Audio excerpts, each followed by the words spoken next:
Reeves. I'm excited to introduce you to BRZRKR, a new comic book epic I've created alongside some incredible talents that is available now at comic shops everywhere.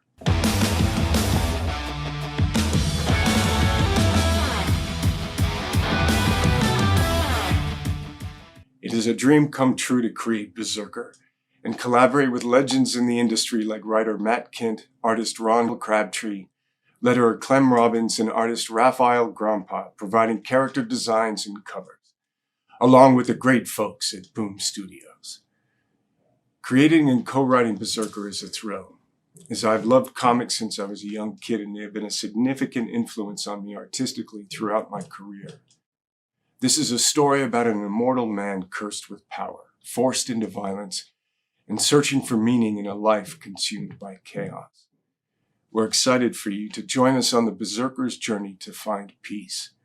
You can discover BRZRKR right now at your local comic book store, which you can find by visiting comicshoplocator.com.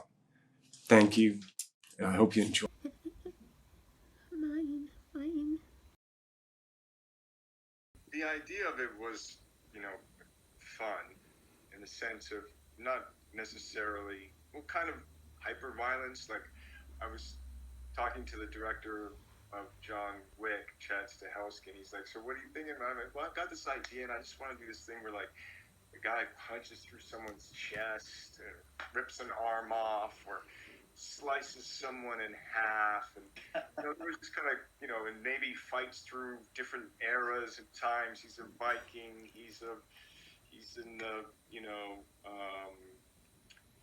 he's with the Roman army. He's in the Napoleonic army. He's in the First World War. He's, and then started to turn into, well, who is that person? Who is that guy? Well, who can be that vessel?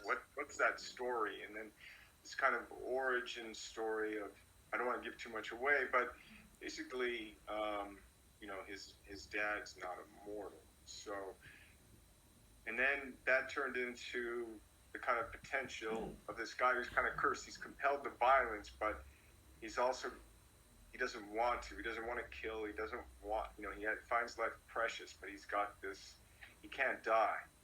And so I thought that was an interesting problem. And I thought it was a kind of interesting psychological journey. And he's kind of like, for him, it's like, for us, time speeds up. For him, time is slowing down. And he wants it to end. He wants his mortality. He wants to not be compelled to this violence. And I thought that this also could kind of shine a light on some of our own nature, and just having this kind of the pathos of this character who's still, he's got trauma. He can remember everything, but he's got memories that he doesn't want to remember. And so I thought that was psychologically interesting and something that we could all relate to. And so he's kind of dealing with his past to be in his present. I found that interesting. And then I thought, well, that character also, if we're going to study him, if he are they going to clone him? Is it like super soldiers? Are they looking for immortality? And then I thought that could be really interesting because we could just open up the playground and say, well, we could play with his DNA. We could talk about kind of quantum mechanics with his, I love the kind of energies in his body and spirit. And then where does he go into this other plane that goes into the kind of immortal? Like, what is that? What's going on here? And I thought, yeah. And then this guy who's compelled to violence, who has to hide in violence, so he has to fight. He has to, but then how can he love? Where's the love for this character and the loneliness of that character? So I just thought there was lots of stuff to do with it. Well, I think that's something, for me growing up getting into comic books, I think when you're younger you get into for certain reasons, and then the older you get, I find that, there's so much stuff you can talk about in comic books that's easier to approach because it's art, because it's in a comic book form instead of it being, in a normal conversation with people, that you can approach things in a different way. I've always loved that kind of stuff in comics, but then finding a balance of that, and Matt, for you taking all of the things that Keanu has said, where it's like, how do you find the love? How do you find the humanity in this? There's don't know how many Star Trek fans are here on the panel, but there's an episode called Requiem for Methuselah, I think it is. And it's about... End it. Okay, Keanu, Berserker #1, the opening issue seems to be an Easter egg for your fans. Can the fans look forward to any other Easter eggs in the series? What Easter egg are you talking about? There's this image that is very known to some people, sitting on a bench. If you see it, you know it. It wasn't, if you get that Easter egg out of it, then, I think when you make a work of art, people make their own Easter eggs. And on that one, it was not intentional. I'm not. Okay. There's also a red and blue pill. That's a little meta. Maybe some people will think that's reference to the Matrix. But if, if there's some Easter eggs, hopefully people enjoy them. And great. That's awesome. I'm sure there can't help but be others. That's what I'm excited to see, is like the fun little things that everybody's going to end up picking out. But from that, what inspired you to create the story of Berserker? I don't know. It happened about in 2017, and I just had this idea of a character that was in the middle of a kind of Viking berserker, had gone berserker in this battle scene, and it just started from there. It was just coming out of this. I don't know. I had this image of a guy kind of punching through someone's chest and coming out of their back and ripping off arms. I don't know why, but I did. And I know why. That's okay. You don't have to know why. It's amazing. Okay. So from there, Matt, I want to ask you, what's it been like writing with Keanu, and can you describe the collaborative process between the two of you? Yeah, no, I mean, it's been great. I've collaborated a few times, and then especially with writing, it's kind of different every time, and you don't know how it's going to work. So going into it, I wasn't sure. And then, but Keanu came into the room with this idea and all this excitement and like a real twist for the story that I hadn't ever occurred to me, And so I was happy to just be there to hear it, and like as a writer, like I feel like writers are collectors of ideas, and like Keanu's just constantly spitting these ideas out, right? And I feel like I'm collecting them, and trying to put it together, and then it's like, and then adding some of me into it, and then sort of try to form it into a narrative. And it's been a collaboration like no other, because I've never worked with someone who can act it out, or can deliver lines, or then when the scripts are done, we go through it word by word, and then just the attention to detail, is something that I've never had in a collaborator before. And so to me, it's been fun, super intense, and then the flow of ideas has been like question. yeah, that works. So the next question is for Keanu and Matt. Can you both talk about how you developed the overall story and what the process was for breaking it up into comic book appropriate beats? It started with the initial idea way back in 2017, and then meeting Boom Studios, who gave me the opportunity to make a comic book, and under their direction, curatorship, and their knowledge, really assembled the team that's working on Berserker. And in terms of the creative part of it's always developing, and Matt Kint and I have, he's written the first 4-ish, as he said, drawing number 2. We have outlines from 5 to 8, and while we're working, we're constantly kind of contributing to issues 9 through 12. Originally, when we were talking with Boom, Matt, well, I'll let you tell the story, Matt, but we, in terms of how many issues, I mean, for me, being a new guy to the business, Boom was saying, look, we usually do these kind of story arcs, and, sometimes when we're doing a graphic novel, so they talked about having story arcs from issues 1 to 4, 5 through 8, and 9 through 12. So Matt K and I have kept that in mind on how we're developing the story.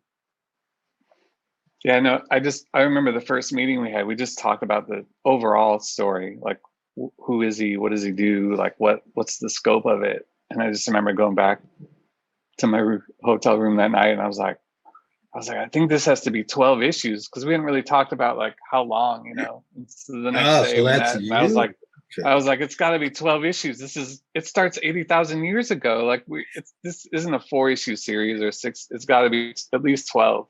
So you're the culprit behind it. Yeah. We're squeezing more pages for the rest of the issues. Hey, we're just trying to keep everybody employed. Yeah.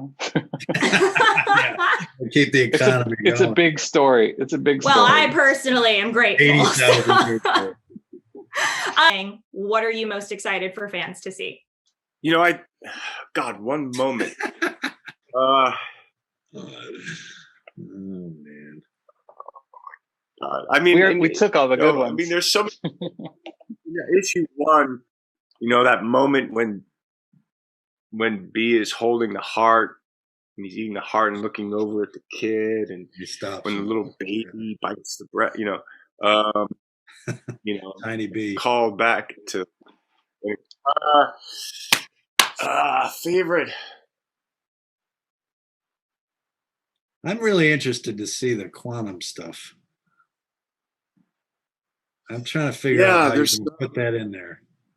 It's these moments. There's some moments coming where we're juxtaposing something very emotionally ardent, really like loneliness or connection or loss, and then compulsion to violence, but that this juxtaposition between the violence and the love, or these kind of exciting action sequences, but then also the backdrop of this almost of a kind of tragedy. And I don't know. And then this kind of idea of moving forward and surviving and trying to figure out. And so for me, it's exciting to see the incarnation of this story take all of those forms, with like the moment that Ron's talking about. Oh my gosh, and what we're doing in issue 8. I know I'm not being specific, but your question almost doesn't let me be specific. Oh, no. That's the best way, because it gets people excited, makes them want to figure out what it is. Specific. So there's just going to be some cool situations that are going to be dramatic and fun, and also humor. There's a lot of humor in this piece. Not a lot, but there's humor in this as well. That's so great. I'm excited because of how excited you all are. Like, I'm so ready for all of it. Okay. So I have one last question, and it is for Keanu.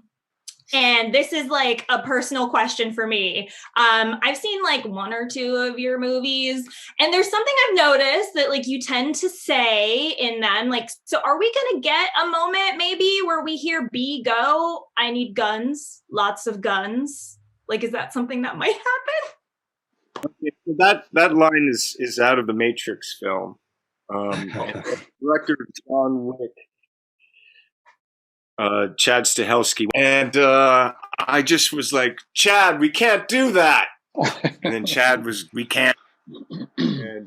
But I don't think we'll be doing this for the story of BRZRKR. Okay, all right, fine. I had to try. My favorite part of the third John Wick was when the guy sat down next to him, told me he was a big fan when they're in the hotel. It was hilarious. I love that scene. And then he's fighting the 2 guys who are big fans. Yeah. Oh my gosh. Now, what's great about B though is like he doesn't need guns because he uses his hands so much. So he doesn't need them. Oh my God. Thank you for letting me ask that. I had to. That was just for me. I really appreciate that. So that brings us to the end of this. So Keanu, Matt, Ron, thank you all so much for your time today. It has been so lovely chatting with all of you. And for those of you watching at home, be sure to pick up BRZRKR #1 in stores now. I also want to give a shout out to the rest of the team here. We have Clem Robbins on, and we have Bill Crabtree on colors. Bill, Eric. senior editor for Boom Studios, along with Matt Gagnon and all of the Ross cool Ritchie. folks at Boom Studios.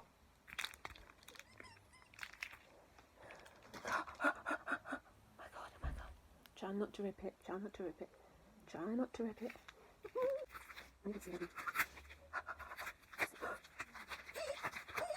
Oh my god, oh my god, oh my god. Oh my baby, oh baby.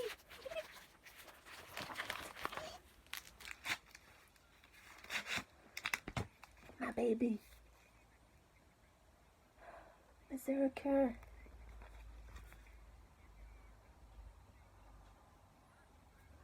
It's Keanu. Oh my god, it's Keanu. Oh my god. Look, BRZRKR. On the back it says Keanu Reeves along with the publishers and artists. Oh, when you handle it, fingerprints go away a lot. Oh, cool. Oh my god. Oh my god. Oh my god. That's the first page. Whoa. Oh my god. Oh my god. Oh my god. Oh, congratulations, Keanu. I love it. Even when I first looked at it, I love it. Oh my god. This is so cool. I can't believe they're doing an adaptation of a movie of this. An anime? Anime with Keanu doing the voice. And no wonder it does look like him. Wow. This is freaking awesome. Whoa. Bit graphic, but hello. This is so cool, man. Congrats, Keanu, and artists, and who was it? Matt and Ron and Bill. Congrats, dude. Oh my god, this is so awesome. I've got the first one of 12. I've got a subscription of all the 12. So, rock on.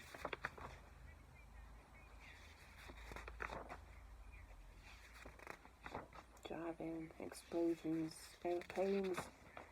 What? Airplanes crashing. There's men who was like, what? Jesus Christ. So this is where he becomes a bit sexual there. What the fuck? Okay. Oh wow.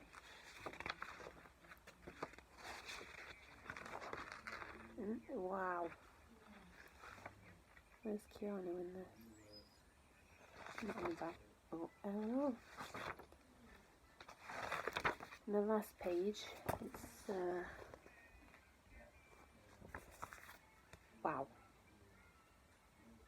Congratulations, Keanu, and all the writers, Matt, Ron, and Bill. Writers, artists, you rock. Can't wait for the second one.